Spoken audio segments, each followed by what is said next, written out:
ಶನಿವಾರ ಮತ್ತೆ ಆದಿತ್ಯವಾರ ವೀಕೆಂಡ್ ಅಲ್ಲಿ ಫುಲ್ ರೆಸ್ಟ್ ಮಾಡ್ತೀರಿ, ಫುಲ್ ನಿದ್ದೆ ಮಾಡ್ತೀರಿ. ಆದ್ರೂ ಕೂಡ ಸೋಮವಾರ ಮತ್ತೆ ಎದ್ದೇಳ್ಬೇಕಾದ್ರೆ ಸುಸ್ತು ಅನ್ನಿಸ್ತಾ ಇದೆಯಾ? ಚಿಂತೆ ಮಾಡಬೇಡಿ.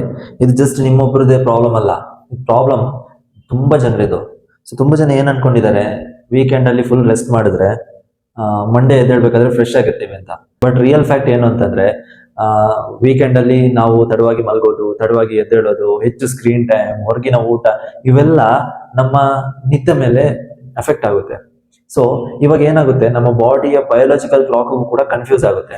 ಸೊ ಇದಕ್ಕೆ ಸೊಲ್ಯೂಷನ್ ಏನಂತ ಅನ್ನೋದಾದ್ರೆ, ಸೇಮ್ ಟೈಮ್ಗೆ ಮಲ್ಗೋದು, ಸೇಮ್ ಟೈಮ್ಗೆ ಎದ್ದೇಳೋ ಅಭ್ಯಾಸನ ಮಾಡ್ಕೋಬೇಕು, ಈವನ್ ವೀಕೆಂಡ್ಸ್ ಅಲ್ಲಿ ಕೂಡ. ಸೊ ಇದರಿಂದಾಗಿ ನಮ್ಮ ಬಾಡಿಯ ಬಯೋಲಾಜಿಕಲ್ ಕ್ಲಾಕ್ಗೆ ಒಂದು ರೂಢಿ ಆಗ್ಬಿಡುತ್ತೆ. ಹಾಗಾಗಿ ನಮ್ಮ ಎನರ್ಜಿನ ಕೂಡ ಇನ್ಕ್ರೀಸ್ ಮಾಡ್ಕೋಬಹುದು. ಸೊ ನಿಮ್ಗೂ ಕೂಡ ನಿಮ್ಮ ಎನರ್ಜಿನ ಇನ್ಕ್ರೀಸ್ ಮಾಡ್ಕೋಬೇಕು ಅಥವಾ ಒಳ್ಳೆ ಕ್ವಾಲಿಟಿ ನಿದ್ದೆ ಬೇಕು ಅಂತ ಅನ್ನೋದಾದ್ರೆ ಕಮೆಂಟ್ ಬಾಕ್ಸ್ ಅಲ್ಲಿ ಸ್ಲೀಪ್ ಅಂತ ಕಮೆಂಟ್ ಮಾಡಿ.